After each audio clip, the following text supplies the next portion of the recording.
The United States of America has sent their vice president to Ghana, and the reason is to promise greater investment to the country. However, anyone who pays closer attention to geopolitics knows that there is a different hidden agenda. And let me get straight to the point. There are two hidden agendas. The first one has to do with Ghana's involvement with Russia and the rest of the BRICS nations. And the second has to do with LGBTQ. Let's take a look at the first one. The US Vice President is here to rescue Western relations with Ghana and also hope to maintain Western influence in the country, while they slow down the influence of Russia and the other BRICS nations. The USA is trying to get ahead of Russian President Vladimir Putin, who also plans to visit Africa in an attempt to align African countries with BRICS. So obviously, it is some kind of everybody wants to be friends with Africa all of a sudden, which may sound like a good news, but it is not entirely.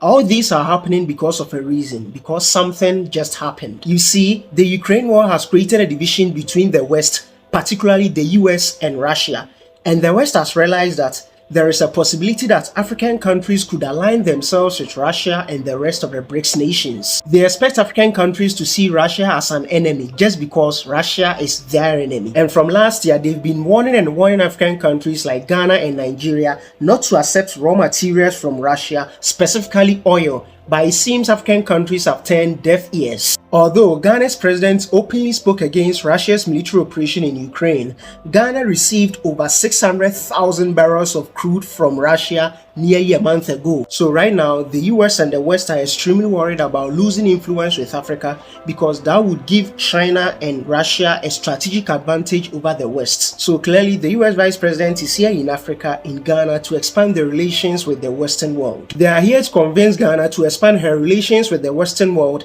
and reject any future infrastructure and businesses deals from Russia and China. The second agenda that has driven the US to send their vice president here in Ghana is to convince us to conform to Western social norms about gender identity and sexual orientation, aka LGBTQ. As I said earlier, on international headlines, the US are here in Ghana purposely to promise greater investment. However, upon arrival yesterday, the US Vice President Kamala Harris questioned the President of Ghana about the anti-LGBT bill in the guise of human rights discussion. That's funny, right? Not long ago, the Ugandan parliament passed the anti-gay law with punishment as severe as death penalty. Many people around the globe, especially in Africa, have praised Uganda for having this kind of law in their country.